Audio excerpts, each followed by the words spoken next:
पंकज बंदन सिमरो अंगद दुख निकंदन।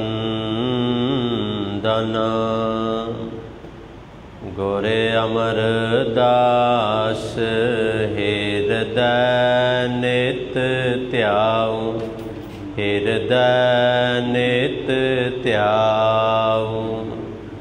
श्री गुरु रामदास गुण गाऊं।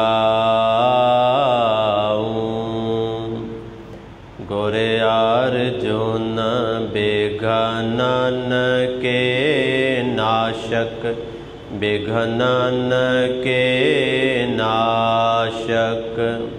श्री हरि गोबिंद शुभ सुमत प्रकाशक। श्री हर राय नमो कर जोरी, नमो कर जोरी।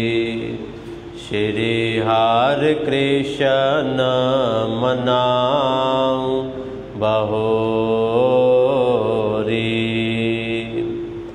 तेग बहादुर परम किरपाला, वाहिगुरु परम किरपाला। श्री गुरु गोबिंद सिंह विशाला। तारो तरा पर पुन पुन सीसा, वाहिगुरु पुन पुन सीसा। बंदों बार बार जगदीशा।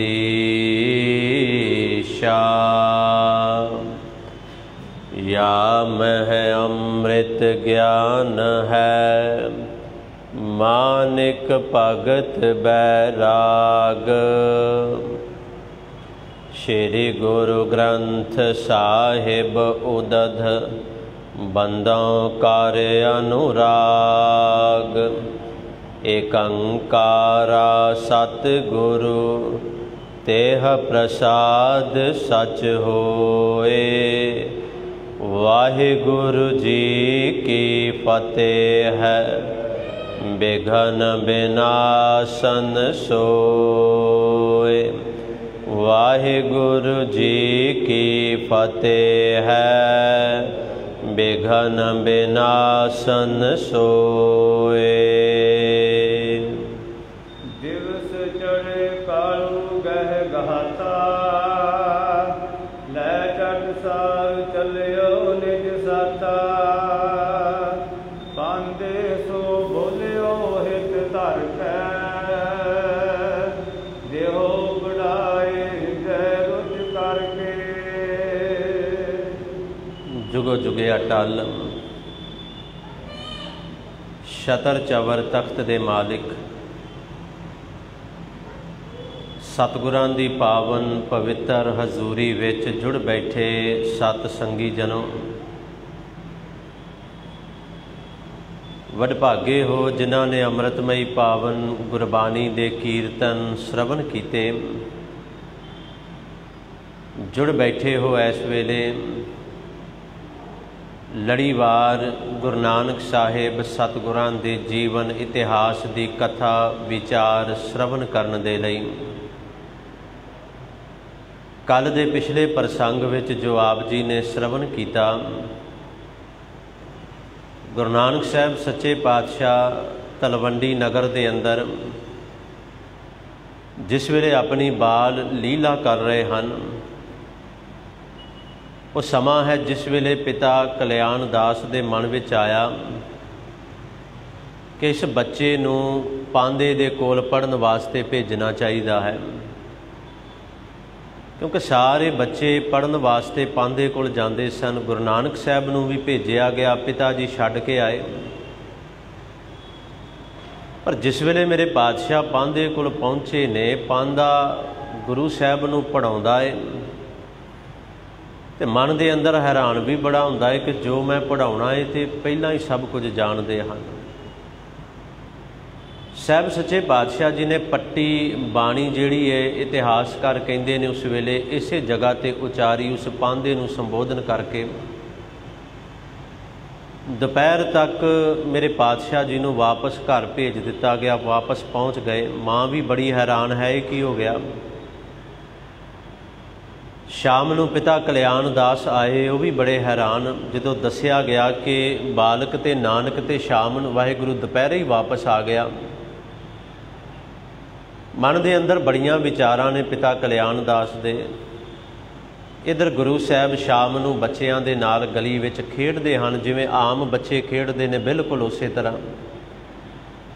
ਪਿਤਾ ਕਲਿਆਣ ਦਾਸ ਦੇ ਮਨ ਦੇ ਅੰਦਰ ਵਿਚਾਰਾਂ ਨੇ ਕਿ ਚਲੋ ਕੱਲ੍ਹ ਨੂੰ ਮੈਂ ਫਿਰ ਪਾਂਧੇ ਕੋਲ ਜਾਵਾਂਗਾ ਤੇ ਪਾਂਧੇ ਨੂੰ ਪੁੱਛਾਂਗਾ ਵੀ ਕੀ ਕਾਰਨ ਹੈ, ਕੀ ਗੱਲ ਹੈ ਕਿ ਨਾਨਕ ਨੂੰ ਕਿਉਂ ਦੁਪਹਿਰ ਨੂੰ ਹੀ ਵਾਪਸ ਭੇਜ ਦਿੱਤਾ।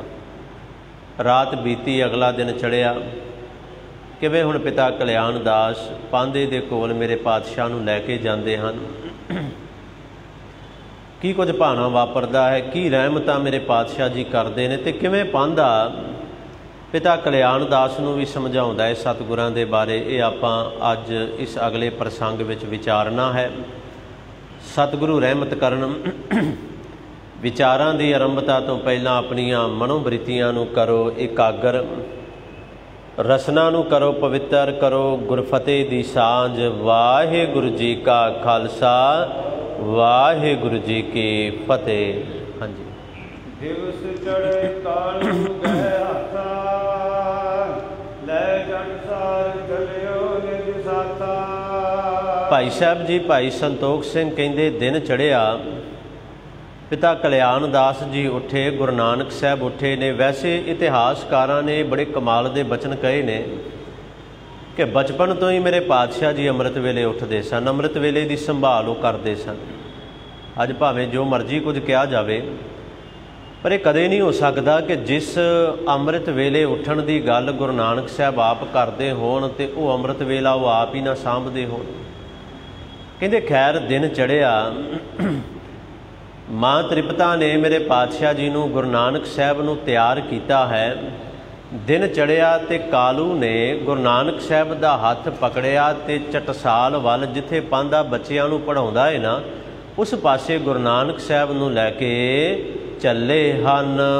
ਪਾਂਧੇ ਸੋ ਬੋਲਿਓ ਹਿਤ ਧਰ ਕੈ, ਦੇਹੋ ਪੜਾਏ ਹਿਰਦੇ ਰੁਚ ਕਰਕੇ। ਇੱਧਰ ਆਖਦੇ ਨੇ ਜਦੋਂ ਮੇਰੇ ਪਾਤਸ਼ਾਹ ਨੂੰ ਲੈ ਕੇ ਪਿਤਾ ਕਲਿਆਣ ਦਾਸ ਜੀ ਪਾਂਧੇ ਕੋਲ ਚਾਟਸਾਲ ਵਿਖੇ ਪਹੁੰਚੇ ਨੇ ਤੇ ਜਾਂਦਿਆਂ ਹੀ ਪਾਂਧੇ ਨੂੰ ਬਚਨ ਉਹਨਾਂ ਨੇ ਫਿਰ ਕਹੇ ਜੋ ਪਹਿਲੇ ਦਿਨ ਕਹੇ ਸਨ, ਅੱਜ ਫਿਰ ਉਹੀ ਬੋਲ ਕਹੇ ਨੇ। ਆਖਿਆ, ਪਾਂਧਾ ਜੀ ਚਿੱਤ ਨਾਲ, ਬੜੇ ਪਿਆਰ ਨਾਲ ਮੇਰੇ ਇਸ ਬੱਚੇ ਨੂੰ, ਭਾਵ ਨਾਨਕ ਨੂੰ ਪੜ੍ਹਾਉਣਾ ਕਰੋ। ਸੁਣ ਬੋਲਿਓ ਮਨ ਸੋ ਕਰ ਬੰਧਨ, ਵਿਦਿਆ ਨਿਪੁੰਨ ਕਮਤ ਨਕੰਦਨ। ਭਾਈ ਸਾਹਿਬ ਜੀ ਨੇ ਬੋਲ ਬੜੇ ਕਮਾਲ ਦੇ ਕਹੇ। ਕਹਿੰਦੇ ਸੁਣ, ਪਹਿਲਾਂ ਪਾਂਧੇ ਨੇ ਪਿਤਾ ਕਲਿਆਣ ਦਾਸ ਦੇ ਬਚਨਾਂ ਨੂੰ ਸੁਣਿਆ, ਜੋ ਬਚਨ ਉਹਨਾਂ ਨੇ ਕਹੇ, ਜੋ ਪਾਂਧੇ ਪ੍ਰਤੀ ਉਹਨਾਂ ਬੇਨਤੀ ਕੀਤੀ, ਉਹਨੂੰ ਸੁਣਿਆ। ਫਿਰ ਕਹਿੰਦੇ ਮਨ ਦੇ ਅੰਦਰੋਂ ਉਹਨੇ ਗੁਰੂ ਨਾਨਕ ਸਾਹਿਬ ਨੂੰ ਵੰਦਨਾ ਕੀਤੀ ਹੈ। ਮਨ ਦੇ ਅੰਦਰੋਂ ਹੀ ਨਾ ਪਾਂਧਾ, ਕਿਉਂਕਿ ਚਾਹੁੰਦਾ ਨਹੀਂ ਦਿਖਾਉਣਾ ਅਜੇ। ਪਿਤਾ ਕਲਿਆਣ ਦਾਸ ਨੂੰ ਸਭ ਕੁਝ ਦੱਸੇਗਾ ਵੀ, ਪਰ ਭਾਈ ਸਾਹਿਬ ਜੀ ਆਖਦੇ ਨੇ ਅੰਦਰੋਂ, ਮਨ ਦੇ ਅੰਦਰੋਂ ਗੁਰੂ ਨਾਨਕ ਸਾਹਿਬ ਨੂੰ ਉਹਨੇ ਵੰਦਨਾ ਕੀਤੀ ਤੇ ਨਾਲ ਹੀ ਅਗਲੇ ਬੋਲ ਕੇ ਕਹਿੰਦੇ ਤੇ ਸਾਰੀਆਂ ਵਿਦਿਆ ਦੇ ਵਿੱਚ ਨਿਪੁੰਨ ਨੇ ਗੁਰੂ ਨਾਨਕ ਸਾਹਿਬ, ਜਿਹਨੂੰ ਕਹਿੰਦਾ ਨਾ ਪੜ੍ਹਾ ਦੇ। ਪਿਤਾ ਕਲਿਆਣ ਦਾਸ ਨੂੰ ਕਹਿ ਰਿਹਾ ਹੈ, ਕਲਿਆਣ ਦਾਸ ਕਾਲੂ, ਜਿਸ ਬੱਚੇ ਨੂੰ ਪੜ੍ਹਾਉਣ ਦੇ ਵਾਸਤੇ ਲੈ ਕੇ ਆਏ ਤੇ ਸਾਰੀਆਂ ਵਿਦਿਆ ਦੇ ਵਿੱਚ ਨਿਪੁੰਨ ਹੈ, ਇਹ ਤੇ ਸਾਰੇ ਜਗਤ ਦੇ ਦੁੱਖਾਂ ਦਾ ਨਾਸ਼ ਕਰਦਾ ਹੈ।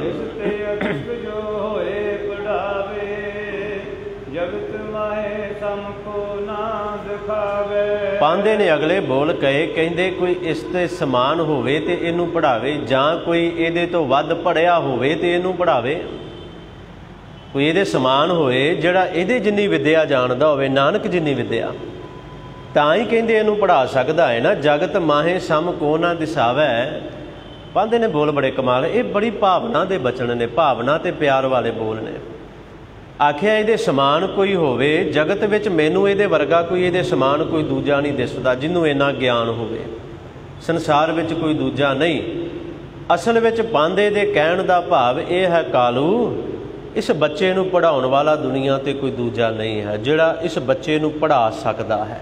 उहदे बड़े सीधे जे बोल ने उहदे जो कहना चाहुंदा है पिता कल्याण दास नूं कि इहदे वर्गा दुनिया दे अंदर कोई विद्वान नहीं कोई जानकार नहीं किसी नूं इन्नी जानकारी नहीं है।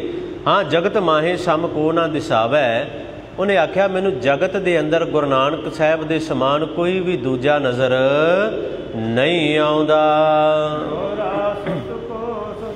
सुत को सुत नह जानियो है के को अवतार। पांदे ने अगले बोल के आख्या कल्याण दास अपने पुत्र नूं पुत्र ना समझ सुत को सुत नह जानिया। इहदा अर्थ ये कदे नहीं कढ़ना कि इहनूं पुत्र नूं पुत्र ना समझ। कहण दा भाव यह कि इहनूं कोई आम इंसान ना समझ। ये तो कोई अवतार है कोई परमात्मा ही है जिहड़ा इस धरती ते अपना रूप बदल के जां नानक दे रूप विच आया है। बिना पढ़े ही पढ़ रहे हो सबन पढ़ावन हार। बड़े कमाल दे बोल ने सचमुच ही कमाल है। कहते मैं पढ़ाउंदा नहीं पर नानक बिना पढ़े ही सब कुछ पढ़ता जा रहा है सब कुछ पढ़ता जा रहा है नानक। वेखो कुछ इतिहासकारां ने ना बड़े वधिया बड़े कमाल दे बचन इत्थे लिखे ने। पता उन्हां की लिखिया कि जदों पांदे ने आख्या सी ना पट्टी ते ऊड़ा लिख ऊड़ा आख्या सी बाबे ने कि इहदे तो पहला की है। उन्हें आख्या इहदे तो पहला कुछ नहीं है। नहीं आख्या इहदे तो पहला है एक वो ओंकार है पर एक है। एवें नहीं पांदे ने कह दिता सी कि इहनूं पढ़ाउण वाला दुनिया ते कोई दूजा नहीं है। एवें नहीं कहा बिना पढ़े ही पढ़ रहे हो सबन पढ़ावन हार। कहता मैनू तो लगता है कि कुल कायनात नूं पढ़ाउण वाला है कुल कायनात नूं पढ़ाउण लई आया है जी। जो पई इस पढ़ने के पढ़ो ना ख्याले सब करता जो विद्या जाले। नाल पांदे ने अगले बोल के कालू बाली चिंता ना कर ज़्यादा फिक्र ना कर इनू पढ़ाउण दे ज़्यादा ख्याल विच ना। एक गल समझ लै सब करता जो विद्या जाने सब करन वाला ये करता है ते सारियां विद्यावां नूं जानदा है जी। पद पाए बिरतास समाई कम हर वे को नर उदताई। एक उदाहरण भी दिती है पांदे ने पिता कल्याण दास नूं ना एक उदाहरण भी दिती। उदाहरण ये दिती कहंदा भी वेखो पिता कल्याण दास कह रहा है पांदे तू इनू पढ़ा। विद्वान पांदा भी बड़ा है पांदा कोई आम बंदा नहीं। गोपाल इहदा नाम है अगे शायद आएगा भी गोपाल इहदा नाम है। गोपाल पांदा कहंदा कालू मैं एक दीवे की तरह तो गुरु नानक एक सूरज की तरह है दस मेरी पाया की इहदे अगे आ। देखो किड्डी वधिया उदाहरण दी उन्हें कि मैं एक दीवे की तरह तो मेरे दीवे के सामने जे ज्ञान की गल करिए मैं दीवा ते गुरु नानक साहब जिहड़ा वो सूरज दी न्याई है जी। दीपक ते क्या होए प्रकाशा एकी प्रभा परे अगतासा। पांदा कहंदा कि मैं ते एक दीवा ते दीवा की प्रकाश करेगा। हाँ दीवे दा प्रकाश है पर जे उस दीवे नूं जगा के ते सूरज दे सामने रख दिता जाए उहदी प्रभा जिहड़ी है ना उहदा प्रकाश फिक्का भाव वो किसी काम दा नहीं रह जाएगा। मैं एक दीवा मैं दीवा जे मैं भी जगदा ना उहदे कहण दा भी अर्थ बड़ा वधिया है भी मैं दीवा जग रहा मैं भी जग रहा कहंदा पर मैं सिर्फ दीवा हाँ ते गुरु नानक एक सूरज है। जे तू कहे कि मैं नानक नूं पढ़ावां ते ये असंभव है कालू मेरी ते प्रभा मेरी रोशनी इहदे अगे फिक्की है जी। सोती उस्तित सुन सुरत मह कालू बिन सरदायो हरख बसालो। भाई साहब जी आखते ने जदों अपने पुत्र की उस्तित सुनी ना कालू ने कन्नां दे नाल श्रुत श्रुत कहंदे ने कन्नां नूं कन्नां दे नाल सुनी बड़ी शरधा मन विच आई ते कालू खुश भी बड़ा होया। ये कुदरती गल है कोई साडे सामने साडे बच्चों की वडियाई करदा उस्तित करदा असीं खुश हुंदे आ। कालू भी बिल्कुल इस तरह गोपाल पांदा दस रहा है तो कालू पिता कल्याण दास जी सुन सुन के खुश ਹੁੰਦੇ ਹਨ। ਹਟ ਕਰ ਕਰ ਆਵਤ ਭਾਸੋ ਕਰਨ ਲੱਗਿਓ ਕਾਰਜ ਨਿਜ ਜੋ। ਕਹਿੰਦੇ ਕੀ ਹੋਇਆ ਫਿਰ ਜਦੋਂ ਸਾਰੇ ਬੋਲ ਇਹ ਸੁਣੇ ਨੇ ਨਾ ਪਿਤਾ ਕਲਿਆਣ ਦਾਸ ਨੇ ਤੇ ਵਾਪਸ ਘਰ ਆ ਗਏ। ਪਾਂਦੇ ਤੋਂ ਵਾਪਸ ਘਰ ਆਏ ਤੇ ਘਰ ਆ ਕੇ ਜਿਹੜੇ ਘਰ ਦੇ ਆਪਣੇ ਕੰਮਕਾਰ ਨੇ ਉਹ ਸਾਰੇ ਪਿਤਾ ਕਲਿਆਣ ਦਾਸ ਜੀ ਕਰਦੇ ਹਨ। ਸ੍ਰੀ ਨਾਨਕ ਕੀ ਇੱਛਾ ਦੇਵਾ ਵਿਚਰੇ ਬਾਲਕ ਮੈਂ ਮਿਲ ਤੇਵਾ। ਤੇ ਦੂਜੇ ਪਾਸੇ ਆਖਦੇ ਨੇ ਕਿ ਜਿਵੇਂ ਗੁਰੂ ਨਾਨਕ ਸਾਹਿਬ ਜੀ ਦੀ ਇੱਛਾ ਹੈ ਨਾ ਉਸੇ ਤਰ੍ਹਾਂ ਉਹ ਆਪ ਆਪਣੀ ਮਰਜ਼ੀ ਦੇ ਨਾਲ ਬਿਨਾਂ ਕਿਸੇ ਰੋਕ ਟੋਕ ਤੋਂ ਬੱਚਿਆਂ ਵਿੱਚ ਆ ਕੇ ਖੇਡਦੇ ਨੇ, ਬੱਚਿਆਂ ਵਿੱਚ ਆ ਕੇ ਮਿਲਦੇ ਨੇ। ਜਿਵੇਂ ਕਿਉਂਕਿ ਇੱਥੇ ਤੇ ਸਮਾਂ ਕੁਝ ਹੋਰ ਹੈ, ਸ਼ਹਿਰਾਂ ਦਾ ਮਾਹੌਲ ਕੁਝ ਹੋਰ ਹੈ, ਪਿੰਡਾਂ ਵਿੱਚ ਅੱਜ ਵੀ ਕਈ ਥਾਵਾਂ ਤੇ ਹੈ ਕਿ ਸ਼ਾਮ ਦਾ ਸਮਾਂ ਹੋਣਾ ਤੇ ਸਾਰੇ ਬੱਚੇ ਘਰਾਂ ਚੋਂ ਬਾਹਰ ਨਿਕਲਦੇ ਨੇ, ਇਕੱਠੇ ਹੋ ਕੇ ਖੇਡਦੇ ਨੇ। ਅੱਜ ਵੀ ਬਿਲਕੁਲ ਉਸੇ ਤਰ੍ਹਾਂ ਹੀ ਭਾਈ ਸਾਹਿਬ ਕਹਿੰਦੇ ਕਿ ਕੋਈ ਰੋਕ ਟੋਕ ਨਹੀਂ, ਮੇਰੇ ਸੱਚੇ ਪਾਤਸ਼ਾਹ ਬਾਹਰ ਬੱਚਿਆਂ ਵਿੱਚ ਆ ਕੇ ਖੇਡਦੇ ਹਨ।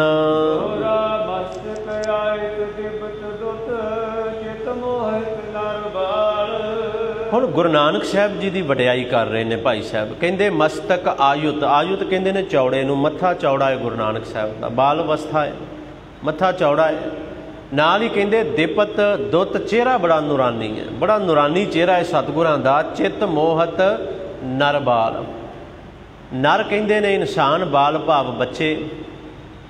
ਇੱਥੇ ਭਾਈ ਸਾਹਿਬ ਜੀ ਦੇ ਕਹਿਣ ਦਾ ਭਾਵ ਇਹ ਹੈ ਕਿ ਗੁਰੂ ਨਾਨਕ ਸਾਹਿਬ ਜੀ ਦਾ ਜਿਹੜਾ ਚਿਹਰਾ ਹੈ ਨਾ ਉਹ ਭਾਵੇਂ ਕੋਈ ਬੱਚਾ ਹੈ, ਭਾਵੇਂ ਔਰਤ ਹੈ, ਭਾਵੇਂ ਮਰਦ ਹੈ, ਹਰ ਇੱਕ ਦੇ ਚਿੱਤ ਨੂੰ ਮੋਹ ਲੈਂਦਾ ਹੈ, ਹਰ ਇੱਕ ਦਾ ਚਿੱਤ ਮੋਹ ਲੈਣ ਵਾਲਾ ਹੈ ਗੁਰੂ ਨਾਨਕ ਸਾਹਿਬ ਦਾ ਰੂਪ। ਵਡਿਆਈ ਕਰ ਰਹੇ ਨੇ, ਉਸਤਤ ਕਰ ਰਹੇ ਨੇ ਕਿ ਜਦੋਂ ਬਾਹਰ ਜਾਂਦੇ ਨੇ ਹਰ ਇਨਸਾਨ ਸਤਿਗੁਰਾਂ ਦੇ ਵੱਲ ਦੇਖਦਾ ਹੈ ਜੀ।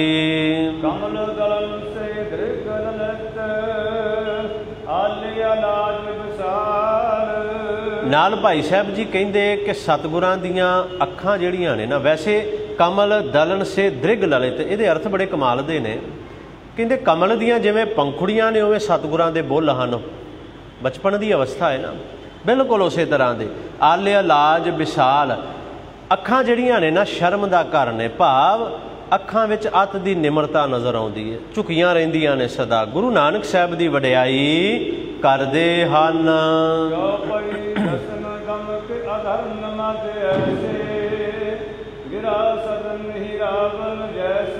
ਕਹਿੰਦੇ ਗੁਰੂ ਨਾਨਕ ਸਾਹਿਬ ਸੱਚੇ ਪਾਤਸ਼ਾਹ ਜੀ ਦੇ ਦੰਦ ਬਿਲਕੁਲ ਮੋਤੀਆਂ ਵਰਗੇ ਨੇ। ਉਦਾਹਰਨ ਐਗਜ਼ੈਂਪਲ ਦੇ ਕੇ ਗਿਰਾ ਸਦਨ ਹਰੀਆਵਲ ਜੈਸੇ, ਕਹਿੰਦੇ ਜਿਵੇਂ ਸਰਸਵਤੀ ਦੇ ਘਰ ਹੀਰੇ ਜੜੇ ਹੋਣ ਨਾ ਮਾਲਾ ਦੇ ਵਿੱਚ, ਬਿਲਕੁਲ ਇਸੇ ਤਰ੍ਹਾਂ ਮੇਰੇ ਪਾਤਸ਼ਾਹ ਜੀ ਦੇ ਦੰਦ ਜਿਹੜੇ ਸ਼ੋਭਦੇ ਹਨ। ਸੁੰਦਰ ਕਰ ਸਜਦ ਪਿਉਰਾ ਗਲ ਕੁੰਡਲ ਸੋਨਣ ਸਭ ਰੂੜਾ। ਕਹਿੰਦੇ ਬਾਦਸ਼ਾਹ ਜੀ ਦੀਆਂ ਭੁਜਾਵਾਂ ਬੜੀਆਂ ਸੁੰਦਰ ਨੇ, ਹੱਥ ਲੰਮੇ, ਬਾਹਾਂ ਲੰਮੀਆਂ ਨੇ। ਨਾਲ ਕਹਿੰਦੇ ਕੰਨਾਂ ਵਿੱਚ ਕੁੰਡਲ ਪਾਏ ਨੇ, ਬੜੇ ਸੋਹਣੇ ਲੱਗ ਰਹੇ ਨੇ। ਇੱਕ ਵਡਿਆਈ ਹੈ, ਉਸਤਤ ਹੈ। ਤੇ ਜੇ ਪਾਏ ਵੀ ਹੋਣਗੇ, ਬਚਪਨ ਦੀ ਅਵਸਥਾ ਹੈ, ਮਾਂ ਦੇ ਮਨ ਵਿੱਚ ਆ ਗਿਆ। ਇੱਕ ਗੱਲ ਜ਼ਰੂਰ ਅਸੀਂ ਸਮਝਣੀ ਹੈ, ਮਾਂ ਤੇ ਬਾਪ ਆਪਣੇ ਚਾਅ ਪੂਰੇ ਕਰਦੇ ਨੇ ਆਪਣੇ ਬੱਚਿਆਂ ਦੇ ਨਾਲ। ਇੱਕ ਬੜੀ ਸੁਭਾਵਿਕ ਜੀ ਗੱਲ ਹੈ, ਹਰ ਇੱਕ ਦੇ ਮਾਂ ਬਾਪ ਦੇ ਮਨ ਦੇ ਅੰਦਰ ਹੈ ਕਿ ਮੇਰਾ ਬੱਚਾ ਜਿਹੜਾ ਨਾ ਬਾਕੀ ਸਾਰਿਆਂ ਬੱਚਿਆਂ ਤੋਂ ਵੱਖਰਾ ਲੱਗੇ, ਬੜਾ ਸੋਹਣਾ ਲੱਗੇ। ਬਿਲਕੁਲ ਉਸੇ ਤਰ੍ਹਾਂ ਹੀ ਇੱਥੇ ਵੀ ਮਾਂ ਤ੍ਰਿਪਤਾ ਦੇ ਮਨ ਵਿੱਚ ਹੈ। ਕਹਿੰਦੇ ਕੰਨਾਂ ਵਿੱਚ ਜਿਹੜੇ ਕੁੰਡਲ ਪਾਏ ਨੇ ਮਾਂ ਨੇ ਗੁਰੂ ਨਾਨਕ ਸਾਹਿਬ ਜੀ ਦੇ, ਉਹ ਬੜੇ ਸ਼ੋਭਦੇ ਹਨ। ਕਰਨਾ ਕੀ ਕੋਰਾ ਆਏ ਬੋਧਿਕ ਦੇ ਦੇ ਤੋਰਾ। ਕਹਿੰਦੇ ਜਿਹੜਾ ਵੀ ਗੁਰੂ ਸਾਹਿਬ ਜਿਹਦੇ ਵੱਲ ਵੀ ਮੇਰੇ ਪਾਤਸ਼ਾਹ ਕਰੁਣਾ ਦੀ ਨਜ਼ਰ ਨਾਲ ਦੇਖਦੇ ਨੇ ਨਾ, ਕਰੁਣਾ ਦੀ ਰਹਿਮਤ ਨਾਲ, ਉਹ ਜਿਹੜੀ ਇਹ ਨੇਤਰ ਨੇ ਨਾ ਗੁਰੂ ਸਾਹਿਬ ਦੇ, ਲੱਜਾ ਦਾ ਘਰ ਜਿਹਨੂੰ ਕਿਹਾ ਗਿਆ, ਕਹਿੰਦੇ ਉਹਨਾਂ ਨੇਤਰਾਂ ਨਾਲ ਜਿਹਦੇ ਵੱਲ ਵੀ ਤੱਕਦੇ ਨੇ ਨਾ, ਸੱਚ ਜਾਣਿਓ ਇਸ ਭਵ ਸਾਗਰ ਤੋਂ ਪਾਰ ਹੋ ਜਾਂਦਾ ਹੈ। ਜਿਹਦੇ ਵੱਲ ਵੀ ਮੇਰੇ ਪਾਤਸ਼ਾਹ ਦੇਖਦੇ ਨੇ, ਜਿਹਦੇ ਵੱਲ ਰਹਿਮਤ ਦੀ ਮਿਹਰਾਮਤ ਦੀ ਨਜ਼ਰ ਨਾਲ ਤੱਕ ਲੈਂਦੇ ਨੇ ਨਾ, ਭਾਵਨਾ ਨਾਲ, ਪ੍ਰੇਮ ਨਾਲ, ਉਹ ਫਿਰ ਭਵ ਸਾਗਰ ਵਿੱਚ ਡੁੱਬਦਾ ਨਹੀਂ, ਸਦਾ ਲਈ ਪਾਰ ਹੁੰਦਾ ਹੈ ਜੀ।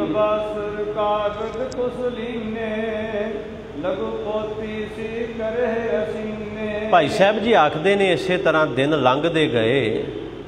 ਇੱਕ ਦਿਨ ਮੇਰੇ ਸਾਹਿਬ ਸੱਚੇ ਪਾਤਸ਼ਾਹ ਨੇ ਨਾ ਕੁਝ ਕਾਗਜ਼ ਆਪਣੇ ਹੱਥ ਵਿੱਚ ਲੈ ਲਏ, ਕੁਝ ਕਾਗਜ਼ ਲਏ ਕਾਗਜ਼ ਇਸ ਤਰ੍ਹਾਂ ਬਣਾ ਲਏ ਜਿਵੇਂ ਇੱਕ ਛੋਟੀ ਪੋਥੀ ਹੁੰਦੀ ਹੈ, ਕਿਤਾਬ ਕਹਿ ਲਓ, ਪੋਥੀ ਸ਼ਬਦ ਇੱਥੇ ਵਰਤਿਆ ਹੈ। ਕੁਝ ਕਾਗਜ਼ ਲਏ ਤੇ ਇੱਕ ਪੋਥੀ ਤਰ੍ਹਾਂ ਬਣਾ ਕੇ ਆਪਣੇ ਕੋਲ ਰੱਖੇ ਹਨ। ਜੇ ਜੇ ਕੁਲ ਉਪਜੇ ਜੋ ਜੋ ਦੇਖ ਵਡਨ ਸਿਸ ਕਿਲੈ ਸੋ। ਇੱਕ ਹੋਰ ਉਦਾਹਰਨ ਭਾਈ ਸਾਹਿਬ ਜੀ ਦਿੰਦੇ ਨੇ, ਇਹ ਵੀ ਬੜੀ ਸੁਭਾਵਿਕ ਜੀ ਗੱਲ ਹੈ। ਜੇ ਕੋਈ ਬੱਚਾ ਕਿਸੇ ਮਿਸਤਰੀ ਦੇ ਘਰ ਪੈਦਾ ਹੋਇਆ ਹੈ ਨਾ, ਉਹਦੇ ਖੇਡਣ ਦੇ ਜਿਹੜੇ ਸਮਾਨ ਨੇ ਨਾ ਉਹ ਮਿਸਤਰੀਆਂ ਵਾਲੇ ਹੀ ਹੋਣਗੇ। ਜੋ ਕੁਝ ਆਪਣੇ ਘਰ ਦੇਖੇਗਾ ਉਹ ਤਰ੍ਹਾਂ ਦੇ ਉਹਦੇ ਖੇਡਣ ਵਾਲੇ ਜੋ ਖਿਡੌਣੇ ਨੇ ਉਹ ਬਣਦੇ ਨੇ ਉਸੇ ਤਰ੍ਹਾਂ ਦੇ। ਕਹਿਣ ਦਾ ਭਾਵ ਇਹ ਆ ਕਿ ਉਹ ਵੀ ਆਰੀ ਨਾਲ ਲੱਕੜ ਚੀਰੇਗਾ, ਭਾਵੇਂ ਉਹ ਨਕਲੀ ਹੈ ਜਾਂ ਕੁਝ ਵੀ ਹੈ। ਜਿਹੜਾ ਜਿਸ ਘਰ ਬੱਚਾ ਪੈਦਾ ਹੁੰਦਾ ਹੈ ਨਾ, ਹੁਣ ਪਿਤਾ ਕਲਿਆਣ ਦਾਸ ਉਹਨਾਂ ਦੇ ਹੱਥ ਵਿੱਚ ਸਦਾ ਕਿਤਾਬਾਂ ਰਹਿੰਦੀਆਂ ਨੇ, ਹਿਸਾਬ ਕਿਤਾਬ ਦਾ ਕੰਮ ਹੈ। ਭਾਈ ਸਾਹਿਬ ਕਹਿੰਦੇ ਬਿਲਕੁਲ ਉਸੇ ਤਰ੍ਹਾਂ ਹੀ ਗੁਰੂ ਨਾਨਕ ਸਾਹਿਬ ਸੱਚੇ ਪਾਤਸ਼ਾਹ ਵੀ ਜਿਵੇਂ ਵੱਡਿਆਂ ਨੂੰ ਪਿਤਾ ਜੀ ਨੂੰ ਦੇਖਦੇ ਨੇ, ਬਿਲਕੁਲ ਉਸੇ ਤਰ੍ਹਾਂ ਹੀ ਉਹਨਾਂ ਦੀਆਂ ਖੇਡਾਂ ਵੀ ਬਣਦੀਆਂ ਹਨ। ਕਰ ਮੈਂ ਗਏ ਕਰੇ ਤਿਉ ਲੀਲਾ ਪਤਿਤ ਉਦਾਹਰਨ ਬਿਰਦ ਗਹੀਲਾ। ਕਹਿੰਦੇ ਹੱਥ ਦੇ ਅੰਦਰ ਉਹ ਪੋਥੀ ਫੜੀ ਏ ਤੇ ਲੀਲਾ ਕਰ ਰਹੇ ਨੇ ਮੇਰੇ ਪਾਤਸ਼ਾਹ, ਲੀਲਾ ਕਰ ਰਹੇ ਨੇ। ਪਤਿਤ ਉਦਾਹਰਨ, ਉਹ ਗੁਰੂ ਨਾਨਕ ਸਾਹਿਬ ਸੱਚੇ ਪਾਤਸ਼ਾਹ ਜਿਹੜੇ ਪਤਿਤਾਂ ਦਾ ਵੀ ਉਧਾਰ ਕਰਨ ਵਾਲੇ ਹਨ। ਬਿਰਦ ਗਹੀਲਾ, ਜਿਨ੍ਹਾਂ ਦਾ ਬਿਰਦ ਅਸਲ ਵਿੱਚ ਬਿਰਦ ਗਹੀਲਾ ਦੇ ਜਿਹੜੇ ਸ਼ਾਬਦਿਕ ਅਰਥ ਨੇ ਬਿਰਦ ਦੀ ਲਾਜ ਰੱਖਣ ਵਾਲੇ, ਉਹ ਮੇਰੇ ਪਾਤਸ਼ਾਹ ਬਿਲਕੁਲ ਉਸੇ ਤਰ੍ਹਾਂ ਦੀਆਂ ਖੇਡਾਂ ਖੇਡਦੇ ਹਨ। ਕਾਲੂ ਚੱਲ ਤਿਸ ਕਾਲ ਮੈਂ ਆਏ ਨਾਲ ਕਲ ਦੇਖ। ਜਿਸ ਵੇਲੇ ਆਖਦੇ ਨੇ ਮੇਰੇ ਪਾਤਸ਼ਾਹ ਇਹ ਹੱਥ ਵਿੱਚ ਕੁਝ ਕਾਗਜ਼ ਫੜ ਕੇ ਪੋਥੀ ਬਣਾ ਕੇ ਖੇਡਦੇ ਨੇ, ਬਿਲਕੁਲ ਉਸੇ ਸਮੇਂ ਪਿਤਾ ਕਲਿਆਣ ਦਾਸ ਆ ਗਏ। ਉਸੇ ਸਮੇਂ ਆਏ, ਆ ਕੇ ਦੇਖਿਆ ਇਹਦੇ ਵੱਲ। ਆਏ ਲਾਲ ਕਲ ਦੇਖ, ਆਉਂਦਿਆਂ ਹੀ ਗੁਰੂ ਨਾਨਕ ਸਾਹਿਬ, ਲਾਲ ਦਾ ਇੱਥੇ ਅਰਥ ਹੈ ਪੁੱਤਰ, ਆਪਣਾ ਬੱਚਾ ਜਿਹੜਾ ਹੈ, ਆਉਂਦਿਆਂ ਗੁਰੂ ਨਾਨਕ ਸਾਹਿਬ ਵੱਲ ਦੇਖਿਆ ਹੈ ਜੀ। ਬੋਲਿਓ ਬੋਲ ਬਲਾਸ ਕੇ ਪ੍ਰੇਮ ਧਰੇ ਜੋ ਵੇਖ। ਨਾਲ ਕਹਿੰਦੇ ਬੜੇ ਪ੍ਰੇਮ ਨਾਲ, ਬੜੇ ਪਿਆਰ ਨਾਲ ਉਹਨਾਂ ਗੁਰੂ ਨਾਨਕ ਸਾਹਿਬ ਵੱਲ, ਆਪਣੇ ਪੁੱਤਰ ਵੱਲ ਵੇਖਿਆ ਤੇ ਨਾਲ ਹੀ ਬੜੇ ਪ੍ਰੇਮ ਦੇ ਬੋਲ ਪਿਤਾ ਜੀ ਨੇ ਬੋਲੇ ਹਨ। ਜੋ ਕੋਈ ਕਹੋ ਤਾਤ ਕਾਗਜ਼ ਕਰ ਲੀਨੇ, ਜਾਂ ਤੁਮ ਪੜੋਸੇ ਸੁਣ ਮੈਂ ਪੀਨੇ। ਤੇ ਪਿਤਾ ਕਲਿਆਣ ਦਾਸ ਨੇ ਜਿਹੜੇ ਬੋਲ ਕਹੇ ਸਨ, ਆਖਿਆ ਸੀ ਪੁੱਤਰ ਕੀ ਖੇਡ ਖੇਡ ਰਿਹਾ ਹੈ, ਕੀ ਕਰ ਰਿਹਾ ਹੈ? ਕਾਗਜ਼ ਹੱਥ ਵਿੱਚ ਫੜੇ ਹੋਏ ਨੇ, ਜਿਹੜੀ ਤੂੰ ਖੇਡ ਖੇਡ ਰਿਹਾ ਹੈ ਨਾ, ਮੈਨੂੰ ਵੀ ਦੱਸ ਖੇਡ ਕੀ ਨਾਂ ਇਹਦਾ, ਕੀ ਖੇਡ ਰਿਹਾ ਹੈ? ਸੁਭਾਵਿਕ ਜੀ ਗੱਲ, ਅਸੀਂ ਵੀ ਬੱਚਿਆਂ ਕੋਲ ਜਾਂਦੇ ਹਾਂ, ਬੱਚੇ ਖੇਡਦੇ ਪੁੱਛਦੇ ਆ ਪੁੱਤਰ ਕੀ ਖੇਡਦਾ ਹੈ, ਕੀ ਕਰ ਰਿਹਾ? ਹੁਣ ਜਦੋਂ ਦੇਖਿਆ ਨਾ ਹੱਥ ਵਿੱਚ ਕਾਗਜ਼ ਨੇ, ਇੱਕ ਪੋਥੀ ਬਣਾਈ ਹੈ, ਪਿਤਾ ਜੀ ਆਏ, ਦੇਖਿਆ ਤੇ ਆ ਕੇ ਪੁੱਛਦੇ ਨੇ ਵੀ ਜਿਹੜੀ ਖੇਡ ਖੇਡ ਰਿਹਾ ਹੈ ਕੀ ਉਹਦਾ ਨਾਂ ਹੈ, ਜਾਂ ਇਹ ਕੀ ਤੂੰ ਕਰ ਰਿਹਾ ਹੈ?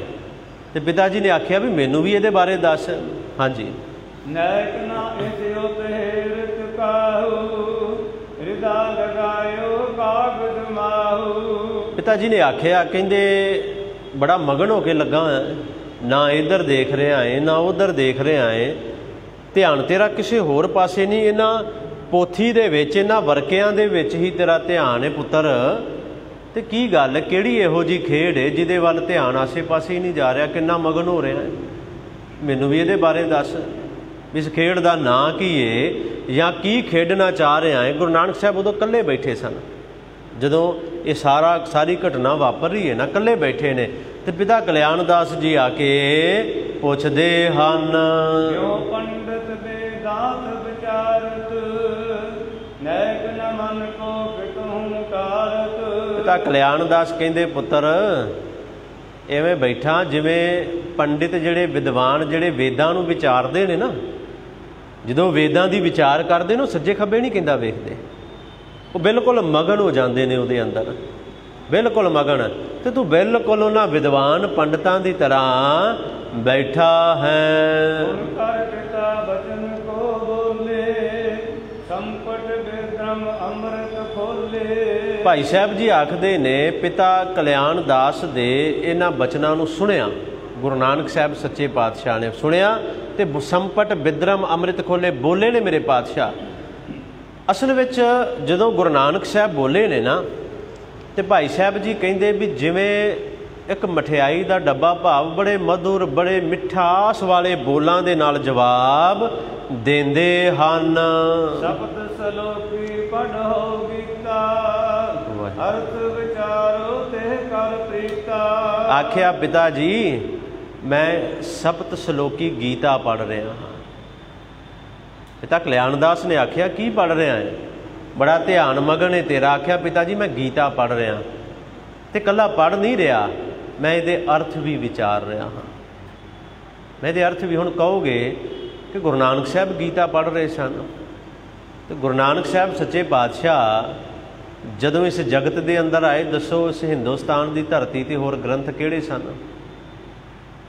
ਕਿਹੜੇ ਗ੍ਰੰਥ ਸਨ ਜਿਹੜੇ ਪੜ੍ਹੇ ਜਾਣ? ਗੀਤਾ ਸੀ, ਕੁਰਾਨ ਸੀ। ਸਾਹਿਬ ਸੱਚੇ ਪਾਤਸ਼ਾਹ ਨੇ ਪੜ੍ਹਿਆ ਸਭ ਕੁਝ। ਸਾਡੀ ਤਰ੍ਹਾਂ ਨਹੀਂ ਕਿ ਹਰ ਇੱਕ ਗੱਲ ਨੂੰ ਨਿੰਦੀ ਜਾਣਾ, ਮਤਲਬ ਕੰਡੈਮ ਕਰੀ ਜਾਓ ਹਰ ਇੱਕ ਗੱਲ ਨੂੰ। ਸੱਚੇ ਪਾਤਸ਼ਾਹ ਕਹਿੰਦੇ ਪਿਤਾ ਜੀ ਮੈਂ ਗੀਤਾ ਪੜ੍ਹ ਰਿਹਾ, ਸਿਰਫ ਪੜ੍ਹ ਨਹੀਂ ਰਿਹਾ, ਮੈਂ ਉਹਨੂੰ ਬੜੀ ਚੰਗੀ ਤਰ੍ਹਾਂ ਵਿਚਾਰ ਵੀ ਰਿਹਾ ਹਾਂ।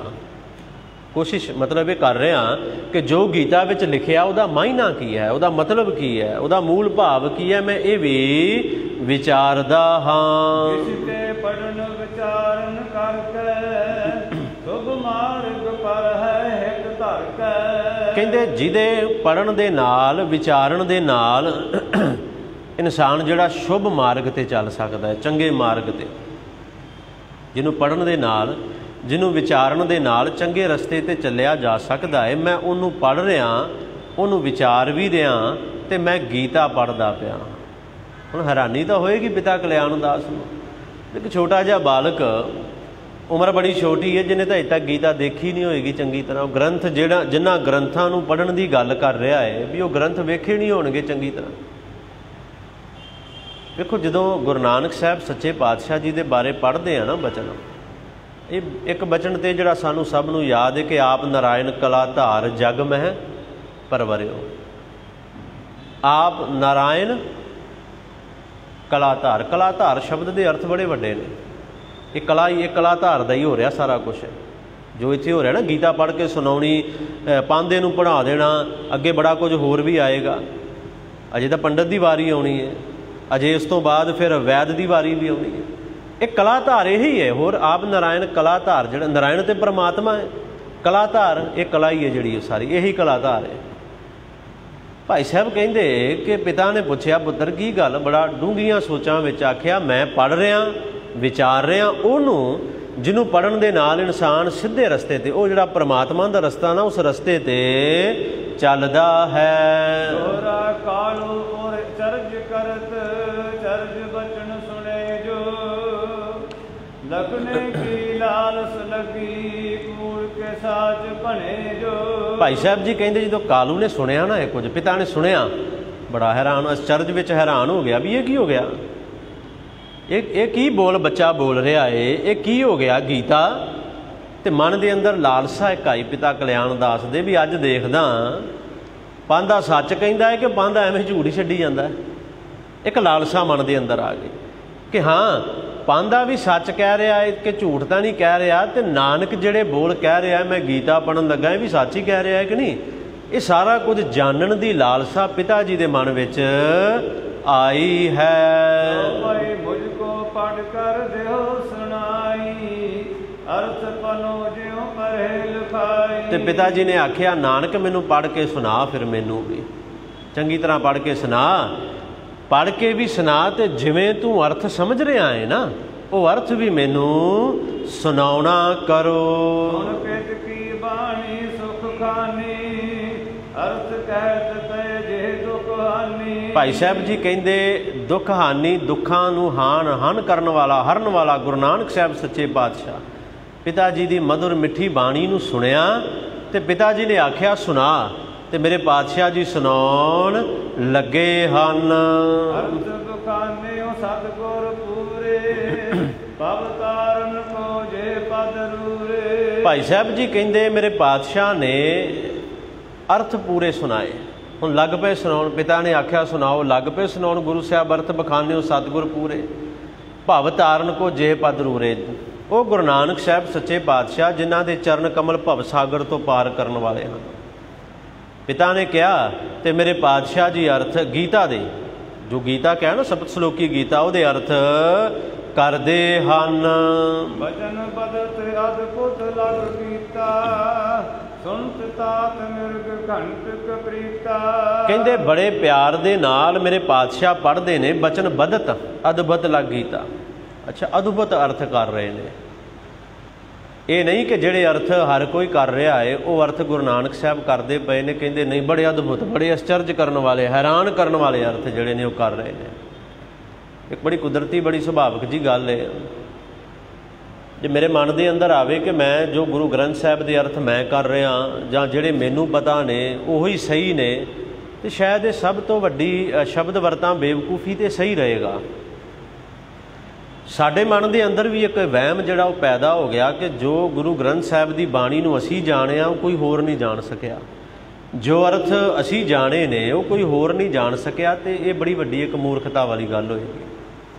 ਜਿਹਨੂੰ ਧੁਰ ਕੀ ਬਾਣੀ ਕਿਹਾ ਗਿਆ, ਖੈਰ ਉਹ ਇੱਕ ਤੇ ਮੇਰੇ ਵਰਗਾ ਜਿਹੜਾ ਉਹ ਤੇ ਧੁਰ ਕੀ ਬਾਣੀ ਨੂੰ ਕਹਿ ਰਿਹਾ ਜਿਹੜੀ ਧੁਨੀ ਤੋਂ ਇੱਥੋਂ ਨਾਭੀ ਤੋਂ ਪੈਦਾ ਹੋਈ, ਕਹਿੰਦਾ ਉਹ ਧੁਰ ਕੀ ਬਾਣੀ ਹੈ। ਕੀ ਕਰੋਗੇ ਦੱਸੋ ਤੁਸੀਂ? ਇਹ ਸੱਚਾਈ ਹੈ ਬੜੀ ਵੱਡੀ। ਇੱਕ ਬਾਣੀ ਨੂੰ ਪੜ੍ਹਨਾ, ਬਾਣੀ ਨੂੰ ਵਿਚਾਰਨਾ, ਤੇ ਗੁਰੂ ਸਾਹਿਬ ਨੇ ਤੇ ਆਖਿਆ ਇਹ ਬਾਣੀ ਜੋ ਜੀਓ ਜਾਣਾ, ਇਸ ਬਾਣੀ ਨੂੰ ਜੀਵਨ ਬਣਾਉਣਾ ਆਪਣਾ। ਇਹ ਬਾਣੀ ਜ਼ਿੰਦਗੀ ਬਣੇ ਸਾਡੀ ਜ਼ਿੰਦਗੀ, ਸਾਡਾ ਜੀਵਨ ਇਸ ਬਾਣੀ ਦੇ ਅਨੁਸਾਰ ਹੋਵੇ ਨਾ। ਬਾਣੀ ਦੇ ਅਰਥ ਬੜੇ ਅਦਭੁਤ, ਬੜੇ ਅਚਰਜ ਵਾਲੇ ਨੇ, ਤੇ ਕੋਈ ਇਸ ਗੱਲ ਦੀ ਹਾਮੀ ਨਹੀਂ ਭਰ ਸਕਦਾ ਕਿ ਮੈਂ ਜੋ ਕਰ ਦਿੱਤੇ ਉਹ ਐਂਡ ਨੇ। ਅਦਭੁਤ ਦਾ ਅਰਥ ਇੱਥੇ ਕੀ ਹੈ ਕਿ ਪਿਤਾ ਕਲਿਆਣ ਦਾਸ ਬੜੇ ਹੈਰਾਨ ਕਿ ਜੋ ਅਸੀਂ ਸੁਣਦੇ ਆਏ ਹਾਂ। ਦੇਖੋ, ਇੱਕ ਖੱਤਰੀ ਪਰਿਵਾਰ ਦੇ ਵਿੱਚੋਂ ਨੇ, ਬੜੀ ਵਾਰ ਗੀਤਾ ਸੁਣੀ ਹੋਏਗੀ, ਪੜ੍ਹੀ ਵੀ ਵਿਦਵਾਨ ਨੇ, ਪੜ੍ਹੀ ਵੀ ਬੜੀ ਵਾਰ ਹੋਏਗੀ ਪਿਤਾ ਕਲਿਆਣ ਦਾਸ ਨੇ। ਇਹ ਤੇ ਹੋ ਨਹੀਂ ਸਕਦਾ ਕਿ ਕਦੇ ਵੇਖੀ ਨਾ ਹੋਵੇ, ਵਿਦਵਾਨ ਨੇ, ਪੜ੍ਹੀ ਵੀ ਹੋਏਗੀ। ਪੰਡਿਤ ਹਰਦਿਆਲ ਤੋਂ ਅਰਥ ਵੀ ਬੜੇ ਵਾਰ ਸੁਣੇ ਹੋਣਗੇ। ਪਿਤਾ ਕਲਿਆਣ ਦਾਸ ਸੋਚਦੇ ਨੇ ਵੀ ਕਮਾਲ ਕਰਦਾ ਪਿਆ ਇਹ ਨਾਨਕ ਤੇ, ਬੜੇ ਹੈਰਾਨ ਕਰਨ ਵਾਲੇ ਅਰਥ ਜਿਹੜੇ ਅੱਜ ਤੱਕ ਨਹੀਂ ਸੁਣੇ ਉਹ ਨਾਨਕ ਸੁਣਾਉਂਦਾ ਹੈ ਜੀ। ਪ੍ਰਥਮ ਪਾਠ ਕਰ ਪਰਮ ਪਰਬੀਨਾ, ਬਿਰਾ ਮਦਰ ਸੁੰਦਰ ਰਸ ਲੀਨਾ। ਭਾਈ ਸਾਹਿਬ ਜੀ ਕਹਿੰਦੇ ਪਹਿਲਾਂ ਬੜੀ ਮਿੱਠੀ ਆਵਾਜ਼ ਦੇ ਵਿੱਚ ਗੁਰੂ ਨਾਨਕ ਸਾਹਿਬ ਸ਼ਲੋਕ ਨੂੰ ਪੜ੍ਹਦੇ ਨੇ, ਬੜੀ ਮਿੱਠੀ ਆਵਾਜ਼ ਵਿੱਚ। ਵੇਖੋ, ਇੱਕ ਫਰਕ ਇਸ ਗੱਲ ਦਾ ਵੀ, ਜਦੋਂ ਪੜ੍ਹਨ ਵਾਲਾ ਬੜੀ ਮਧੁਰ, ਬੜੀ ਮਿੱਠੀ ਆਵਾਜ਼ ਨਾਲ ਪੜ੍ਹਦਾ ਹੈ ਨਾ, ਬੜੇ ਆਨੰਦ ਨਾਲ ਉਹ ਪੜ੍ਹਦਾ ਹੈ, ਤੇ ਅੱਧੇ ਅਰਥਾਂ ਦੀ ਸਮਝ ਉਦੋਂ ਹੀ ਆਉਣ ਲੱਗ ਪੈਂਦੀ ਹੈ। ਇਹ ਵੀ ਫਰਕ ਹੈ। ਅੱਧੇ ਕੁ ਅਰਥ ਜਿਹੜੇ ਨੇ ਨਾ ਉਦੋਂ ਹੀ ਸਮਝ ਆਉਣ ਲੱਗ ਪੈਂਦੇ ਨੇ। ਤੇ ਜੇ ਕੋਈ ਮੇਰੇ ਵਰਗਾ ਸਿੱਧਾ ਹੀ ਨੱਪੀ ਜਾਵੇ, ਬਸ ਬਈ ਸਪੀਡ ਪੂਰੀ ਰੱਖਣੀ ਹੈ, ਫਿਰ ਉਹ ਗੱਲ ਨਹੀਂ ਬਣਦੀ। ਉਹਨੂੰ ਆਪ ਨੂੰ ਸਮਝ ਨਹੀਂ ਆਏਗੀ, ਸਾਹਮਣੇ ਸੁਣਨ ਵਾਲੇ ਨੂੰ ਕੀ ਹੋਊ। ਭਾਈ ਸਾਹਿਬ ਕਹਿੰਦੇ ਪ੍ਰਥਮ ਕਾ ਪਾਠ ਕਰ ਪਰਮ ਪ੍ਰਬੀਨਾ, ਗਿਰਾ ਮਧੁਰ ਸੁੰਦਰ ਰਸ ਲੀਨਾ। ਪਹਿਲਾਂ ਬੜੀ ਮਿੱਠੀ, ਬੜੀ ਮਧੁਰ, ਬੜੀ ਰਸ ਭਰੀ ਆਵਾਜ਼ ਦੇ ਨਾਲ ਮੇਰੇ ਪਾਤਸ਼ਾਹ ਸ਼ਲੋਕ ਦਾ ਪਾਠ ਕਰਦੇ ਹਨ। ਬਹੁ ਅਰਥ ਕਰ ਸਭ ਸਮਝਾਇਓ, ਤਾਤ ਕਰਿਆ ਜੋ ਤੇ ਮੈਂ ਪਾਇਓ। ਕਹਿੰਦੇ ਪਹਿਲਾਂ ਬੜੀ ਮਿੱਠੀ ਆਵਾਜ਼ ਵਿੱਚ ਸ਼ਲੋਕ ਨੂੰ ਪੜ੍ਹਦੇ ਨੇ, ਫਿਰ ਉਹਦਾ ਅਰਥ ਪਿਤਾ ਕਲਿਆਣ ਦਾਸ ਨੂੰ ਸੁਣਾਉਂਦੇ ਨੇ। ਉਹਦਾ ਅਰਥ, ਸਿਰਫ ਅਰਥ ਨਹੀਂ, ਉਸ ਅਰਥ ਦੇ ਮਾਇਨੇ ਕੀ ਹਨ, ਉਹਦਾ ਤਾਤਪਰਯ ਕੀ ਹੈ, ਉਹਦੇ ਵਿੱਚ ਕੀ ਸਮਝਾਇਆ ਜਾ ਰਿਹਾ ਹੈ, ਕੀ ਦੱਸਿਆ ਜਾ ਰਿਹਾ ਹੈ।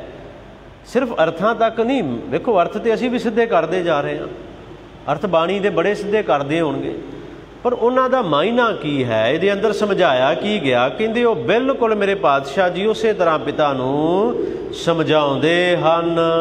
ਸੁਣ ਕਰ ਕਾਲੂ ਕਰਤ ਵਿਚਾਰਾ, ਹੁਣ ਪਾਂਦੇ ਕੋ ਵਚਨ ਚਿਤਾਰਾ। ਕਹਿੰਦੇ ਹੁਣ ਪਿਤਾ ਕਲਿਆਣ ਦਾਸ ਖੁਸ਼ ਹੋਣ ਲੱਗਾ ਹੈ, ਬੜਾ ਵਿਚਾਰਿਆ ਮਨ ਦੇ ਅੰਦਰ, ਉਹ ਸੁਣ ਰਿਹਾ ਨਾਲ ਨਾਲ ਵਿਚਾਰਦਾ ਜਾ ਰਿਹਾ। ਫਿਰ ਪਾਂਧੇ ਦੀਆਂ ਜਿਹੜੀਆਂ ਕਈਆਂ ਗੱਲਾਂ ਨੇ ਨਾ, ਜੋ ਪਾਂਧੇ ਨੇ ਕਿਹਾ ਪਿਤਾ ਕਲਿਆਣ ਦਾਸ ਨੂੰ, ਉਹ ਗੱਲਾਂ ਵੀ ਵਾਰ-ਵਾਰ ਦਿਮਾਗ ਦੇ ਅੰਦਰ ਆ ਰਹੀਆਂ ਨੇ, ਵਾਰ-ਵਾਰ ਘੁੰਮਦੀਆਂ ਨੇ ਅੱਗੇ, ਕਿ ਜੋ ਪਾਂਧੇ ਨੇ ਕਿਹਾ ਸੀ ਉਹ ਲੱਗਦਾ ਸੱਚ ਹੋ ਰਿਹਾ, ਅੱਗੇ ਆਏਗਾ।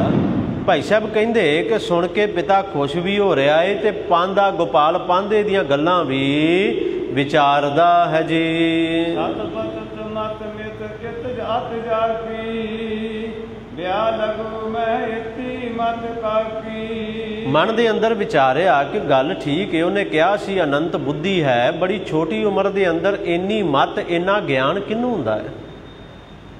ਹਾਂ ਠੀਕ ਹੈ, ਜੋ ਕਿਹਾ ਸੀ ਗੋਪਾਲ ਪਾਂਧੇ ਨੇ ਉਹ ਸੱਚ ਹੀ ਕਿਹਾ ਸੀ ਕਿ ਇਸ ਬੜੀ ਛੋਟੀ ਉਮਰ ਦੇ ਅੰਦਰ ਇੰਨਾ ਗਿਆਨ ਕਿਸੇ ਨੂੰ ਨਹੀਂ ਹੁੰਦਾ।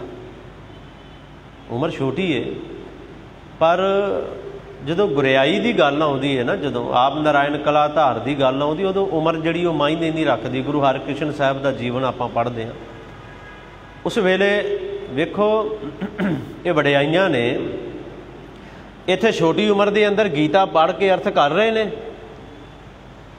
ਨੇ ਨਾ ਆਪ।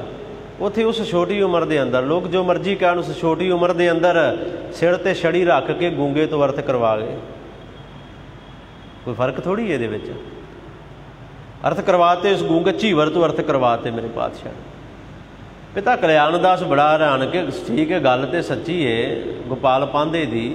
ਇੰਨੀ ਛੋਟੀ ਉਮਰ ਦੇ ਅੰਦਰ ਇੰਨਾ ਗਿਆਨ ਕਿਸੇ ਨੂੰ ਨਹੀਂ ਹੁੰਦਾ ਕਿ ਬੜੇ ਪਿਆਰ ਨਾਲ, ਆਨੰਦ ਨਾਲ ਸ਼ਲੋਕ ਪੜ੍ਹ ਕੇ ਉਹਦੇ ਅਰਥ ਕਰਦੇ ਹਨ। ਜਨਕ ਗਇਓ ਸੁਣ ਕਰ ਸਦਨ, ਨਾਨਕ ਜਨਨੀ ਸੰਗ। ਭਾਈ ਸਾਹਿਬ ਜੀ ਆਖਦੇ ਨੇ ਜਨਕ ਦਾ ਅਰਥ ਹੈ ਪਿਤਾ ਕਲਿਆਣ ਦਾਸ। ਗੀਤਾ ਸੁਣੀ, ਗੀਤਾ ਦੇ ਅਰਥ ਸੁਣੇ ਤੇ ਵਾਪਸ ਘਰ ਚਲਾ ਗਿਆ। ਪਿਤਾ ਕਲਿਆਣ ਦਾਸ ਜੀ ਵਾਪਸ ਘਰ ਚਲੇ ਗਏ। ਉੱਥੇ ਜਿੱਥੇ ਗੁਰੂ ਨਾਨਕ ਸਾਹਿਬ ਜੀ ਦੇ ਮਾਤਾ ਤ੍ਰਿਪਤਾ ਜੀ ਬੈਠੇ ਹਨ।